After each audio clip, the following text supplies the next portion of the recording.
আজ আমি যেটা পড়াবো সেটা হচ্ছে অপারেটিং সিস্টেম। তো অপারেটিং সিস্টেম এখানে তোমাকে কতগুলো জিনিস মানতে হবে। সেটা হচ্ছে অপারেটিং এমন এক ধরনের সিস্টেম সফটওয়্যার যা কম্পিউটার সিস্টেমে যে সমস্ত হার্ডওয়্যারগুলো আছে সেগুলোকে কন্ট্রোল করছে, এবং আমি যে ইউজ করছি মানে ব্যবহারকারীকে কম্পিউটার সিস্টেমে কাজ করার, আমি যে কম্পিউটার সিস্টেমে কাজ করছি সেখানে একটা উপযুক্ত তোমাকে একটা পরিবেশ দিচ্ছে, এবং অ্যাপ্লিকেশন সফটওয়্যারের প্রয়োজন অনুসারে অ্যাপ্লিকেশন সফটওয়্যারের যা প্রয়োজন, অর্থাৎ ওয়ার্ড এক্সেলে যা করছো সেই অনুসারে কম্পিউটারের যে রিসোর্সগুলো আছে, যে সম্পদগুলো আছে, সেগুলোর মধ্যে একটা কানেকশন বা সংযোগ স্থাপন করছে। তাহলে অপারেটিং সিস্টেমের দুটি প্রধান কাজের মাধ্যমে আমরা বলতে পারি, একটা হচ্ছে রিসোর্স ম্যানেজার, অর্থাৎ সমস্ত যন্ত্রাংশগুলোকে সে নিয়ন্ত্রণ করছে। ভার্চুয়াল মেশিন ব্যবহারকারীকে হার্ডওয়্যারের গঠনের জটিলতা তোমাকে বুঝতে দিচ্ছে যে তুমি কীভাবে হার্ডওয়্যার যে ইনস্টল করছো বা কিছু করছো তার যে মানে জটিল ব্যাপারটা সেটা তোমাকে বুঝতে দিচ্ছে না। তাহলে অপারেটিং সিস্টেমের কাজ বা প্রয়োজনীয়তাকে কম্পিউটার সিস্টেম চালু করা, যন্ত্রাংশগুলোকে নিয়ন্ত্রণ করে বুটিং প্রক্রিয়ার মাধ্যমে কম্পিউটারের অপারেটিং সিস্টেমকে চালু করা, মানে রেডি করা। এটা হচ্ছে ইউজার ইন্টারফেস। কম্পিউটার ও ব্যবহারকারীর মধ্যে একটা যোগাযোগ স্থাপন করছে, ইন্টারফেস বা একটা প্ল্যাটফর্ম দিচ্ছে তোমাকে। আগে কি ছিল? ক্যারেক্টার ইউজার ইন্টারফেস, সব টাইপ করে করে তোমাকে লিখতে হতো, MS DOS-এ সব টাইপ করে করতে হতো। এখন যেহেতু বর্তমানে গ্রাফিক্যাল ইউজার ইন্টারফেস, মানে হচ্ছে তোমার সমস্ত কাজ তুমি ক্লিক করে করে করছো, মাউস এসে গেছে, ক্লিক করে করছো, তোমাকে কিছু লিখতে হচ্ছে না, এইরকম ব্যাপারটা। গ্রাফিক্যাল ইউজার ইন্টারফেস আর একটা হচ্ছে ক্যারেক্টার ইউজার ইন্টারফেস। এটা হচ্ছে রিসোর্স ম্যানেজমেন্ট। কম্পিউটার সিস্টেমের যত মানে ডিভাইস আছে সেগুলোকে কন্ট্রোল করা,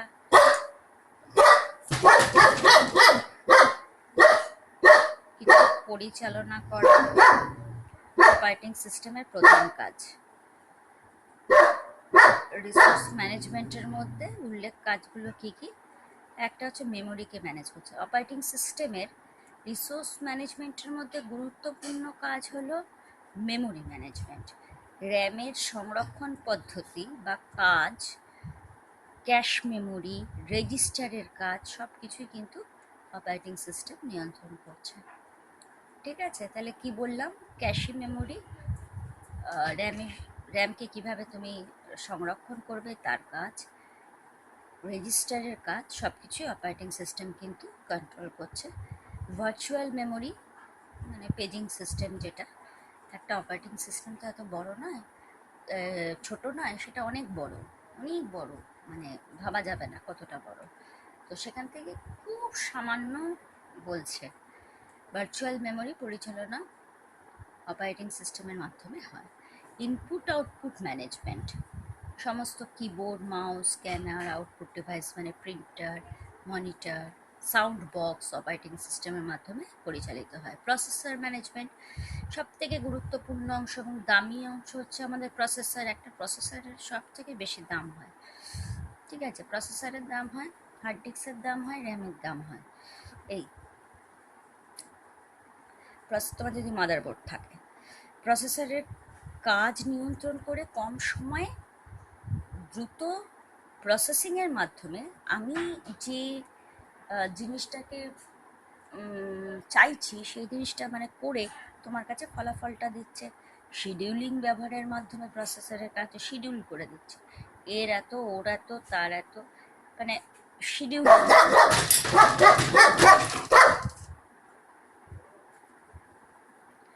শিডিউলিং করে দিচ্ছে। এবার যেটা বলি ফাইল ম্যানেজমেন্ট, সমস্ত সেকেন্ডারি ডিভাইসের মধ্যে তথ্যের আদান প্রদান, সেগুলোকে সংরক্ষণ করা মানে সেভ করা ইত্যাদি হচ্ছে এর কাজ। রিসোর্স ম্যানেজমেন্ট, বিভিন্ন ধরনের সমস্যা যে ভুলগুলো আছে অপারেটিং সিস্টেম সমাধান করছে এবং সিস্টেমকে সচল রাখে।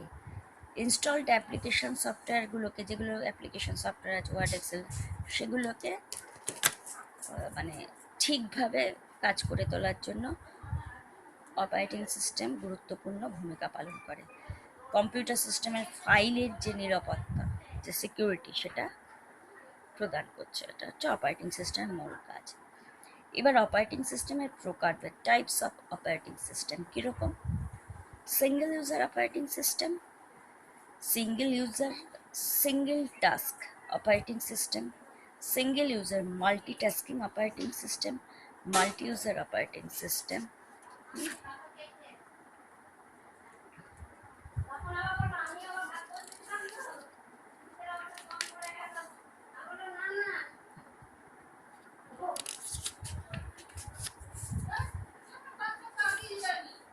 মাল্টি প্রোগ্রামিং অপারেটিং সিস্টেম, আচ্ছা, মাল্টি প্রসেসিং অপারেটিং সিস্টেম।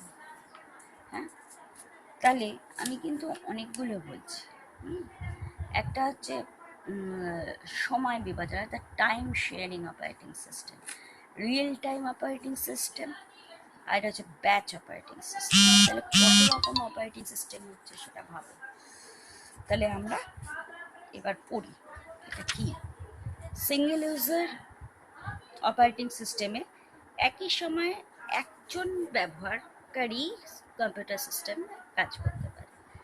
সাধারণত দুই ধরনের সিঙ্গেল ইউজার অপারেটিং সিস্টেম হয়। Single user single task operating system, single user multitasking operating system.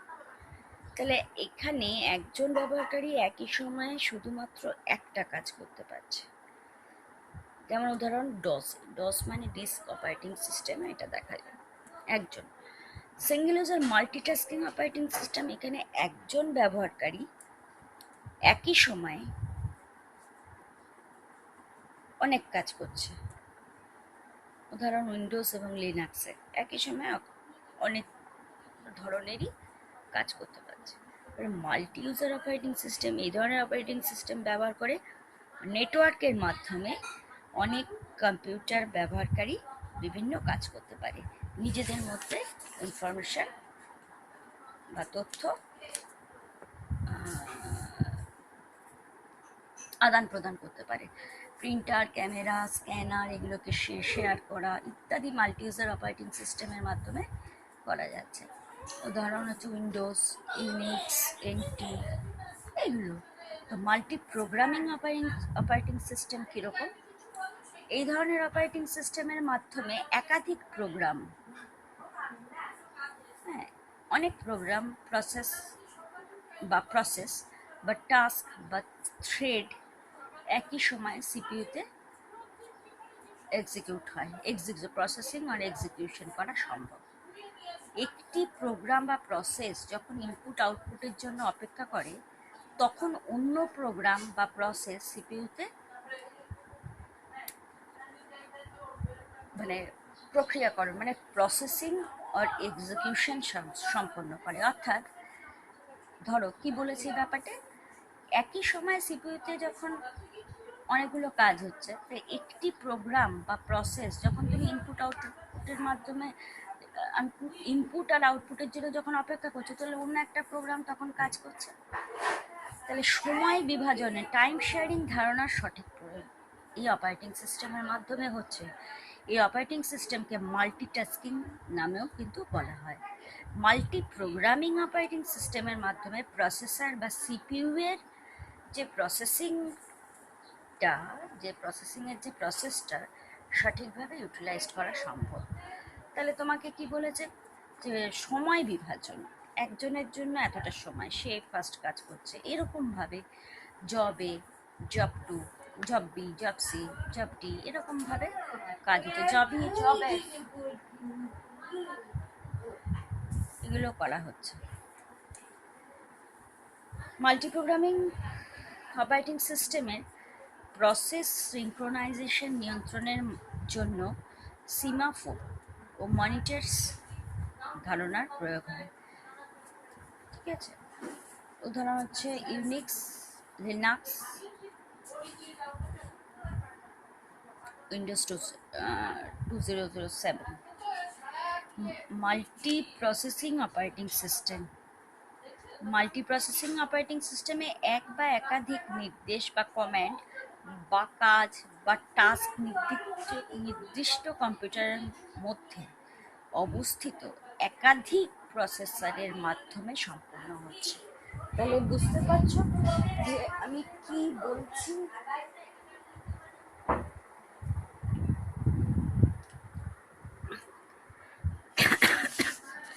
বলছে যে মাল্টি প্রসেসিং অপারেটিং সিস্টেমে এক বা একাধিক নির্দেশ বা কমান্ড বা কাজ বা টাস্ক ইত্যাদি কম্পিউটারের মধ্যে অবস্থিত আমাদের তো একটাই প্রসেসর থাকে, এরকম একাধিক মানে একের বেশি, মোর দ্যান ওয়ান মাধ্যমে সম্পন্ন হয়। একাধিক প্রসেসর যুক্ত থাকায় এই অপারেটিং সিস্টেমে খুবই দ্রুত কোনো কাজ হতে পারে। অনেক সময় কোনো নির্দিষ্ট কাজ বা প্রসেস বিভিন্ন জবে বিভক্ত হয়ে বিভিন্ন প্রসেসরে সমান্তরাল প্রসেসিংয়ের মাধ্যমে সম্পন্ন হচ্ছে। খুব স্বাভাবিক এটা, যে অনেক সময় কী হচ্ছে, একটা কাজ জব 2, জব 3 এরমভাবে ভাগ হয়ে যাচ্ছে। সেটা অনেকগুলো প্রসেসর আছে, প্যারালাল প্রসেসিংয়ের মাধ্যমে এটা কাজ হচ্ছে। মাল্টি প্রসেসিং অপারেটিং সিস্টেমে কি হয়, একাধিক প্রসেসর কম্পিউটারের বাস মানে যে তারগুলো আছে আর কি, মেমোরি বা অন্যান্য ডিভাইস বা যন্ত্রাংশগুলোকে শেয়ার করতে পারে, তাহলে খুব সুন্দরভাবে আমরা ছবি দেখতে পারি একটা, যে মাল্টি প্রোগ্রামিং অপারেটিং সিস্টেম আর মাল্টি প্রসেসিং অপারেটিং সিস্টেমে। প্রথমটা দেখো, এটা হচ্ছে খুব ভালোভাবে দেখবে এই ছবিটা। দেখো এখানে দিয়েছে মাল্টি প্রোগ্রামিং অপারেটিং সিস্টেম, সুন্দর দিয়েছে।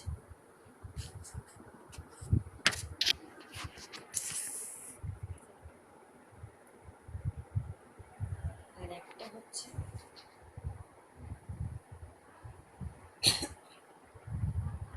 Multi processing operating system. আরেকটা অপারেটিং সিস্টেমে আমাদের এই ছবিটা দেখাই, এইটা হচ্ছে মোড লেভেলে কে কাজ করছে। প্রথমে দেখো কম্পিউটার হার্ডওয়্যার একদম কোর লেভেলে, তারপরে কি আছে ওএস, তারপরে হচ্ছে অপারেটিং সিস্টেম আছে, দেখো সিস্টেম সফটওয়্যার অ্যাপ্লিকেশন ইউজার।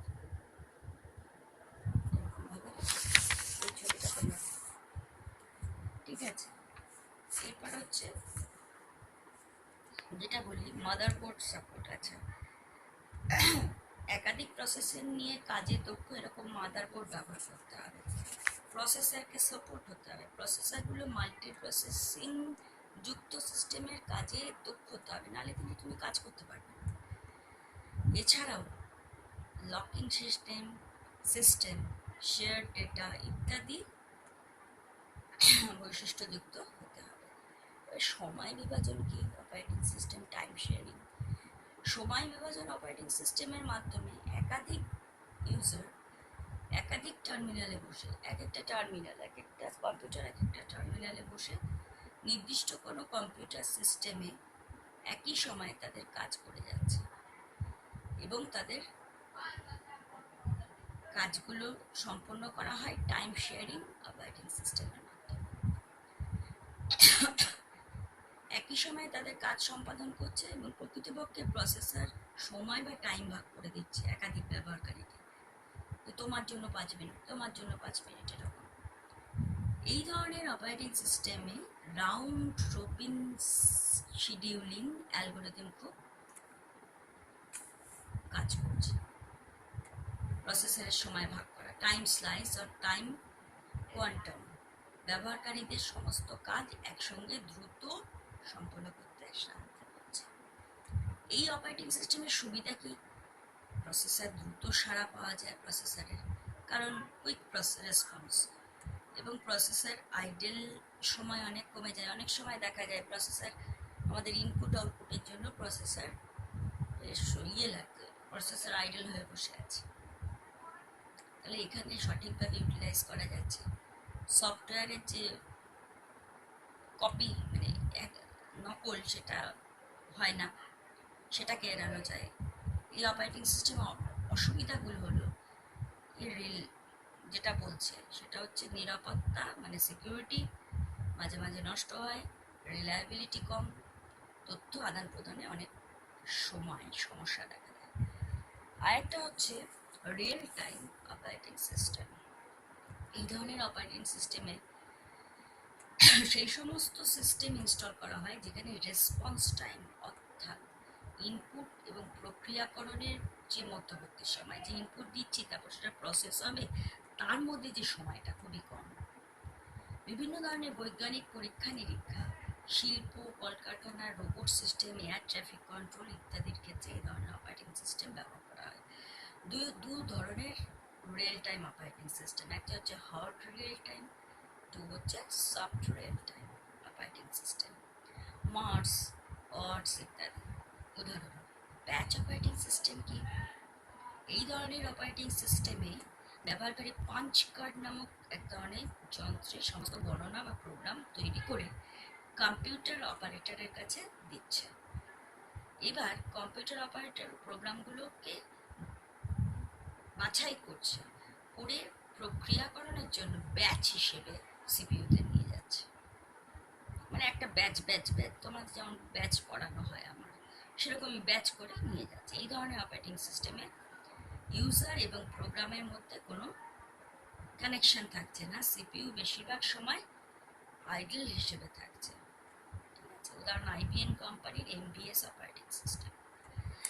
তাহলে আমরা আজকে অপারেটিং সিস্টেমে শুধু একটু ধারণা দিলাম, খুব অল্প ধারণা, আর বেশি বড় ভিডিও করলে সেটা দেওয়া যাচ্ছে।